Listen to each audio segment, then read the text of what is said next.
রাসূল সাল্লাল্লাহু আলাইহি ওয়াসাল্লামের কাছে এসে যদি কেউ বলতে, রাসূলুল্লাহ আমি খুব অসুস্থ, রাসূল ইসলাম কি বলতেন জানেন? রাসূল সাল্লাল্লাহু আলাইহি ওয়াসাল্লাম বলতেন, লা বাসা আলাইকা তুহুরুন ইনশাআল্লাহ। ইয়া রাসূলুল্লাহ আমি অসুস্থ। রাসূল সাল্লাল্লাহু আলাইহি ওয়াসাল্লাম বলতেন, আরে don't worry, it will cleanse up you from your sins if আল্লাহ উইশ। ইনশাআল্লাহ এতে তোমার যে গুনাহ টুনা আছে, পাপ আছে, এই পাপগুলোকে আল্লাহ তাআলা এই অসুস্থতা দিয়ে মোচন করে দিচ্ছেন। পড়েন সুবহানাল্লাহ। তাহলে আপনি অসুস্থতার মধ্যেও একটু হালকা হলেন না, যে জ্বরে ভুগতেছি কিন্তু এই জ্বরে নাকি আমার গুনাহ মাফ হয়ে যায়। পেটের ব্যথায় আক্রান্ত, মাথা ব্যথায় আক্রান্ত, কিন্তু এটাতে নাকি আল্লাহ আমার পাপ মোচন করে দেয়। তাহলে একটু ভালো লাগবে না? তাহলে দেখেন, একটা কঠিন পরিবেশকে রাসূল সাল্লাল্লাহু আলাইহি ওয়াসাল্লাম সহজ করতেন।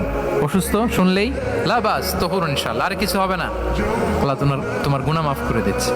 অসুস্থ ব্যক্তি দেখলেই মাথায় হাত দিয়ে দোয়া করতেন, আল্লাহুম্মা রাব্বান নাস আযহিবিল বাস ইশফি আনতাশ শাফি লা শিফাআ ইল্লা শিফাউক শিফাআন লা ইউগাদিরু সাকামা। উজ্জীবিত হয়ে যেত অসুস্থ ব্যক্তি।